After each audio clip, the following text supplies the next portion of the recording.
നമസ്കാരം സാറേ. നമസ്കാരം. എന്താണ് പ്രശ്നം?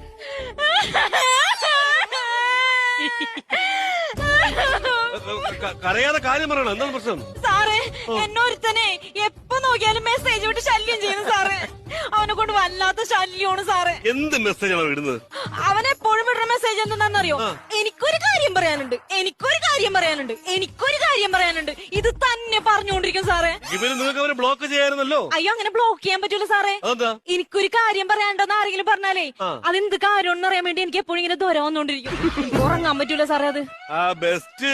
എങ്കിൽ പിന്നെ നിങ്ങൾക്ക് അവനോട് തന്നെ ചോദിച്ചുകൂടായിരുന്നോ എന്താണ് പറയാനുള്ളതെന്ന്? സാറേ, ഞാൻ അവനോട് ചോദിച്ചു സാറേ. എന്നിട്ട് അപ്പൊ അവൻ പറയാണേ ഒറ്റക്ക് വന്നാ പറഞ്ഞുതരാന്ന്.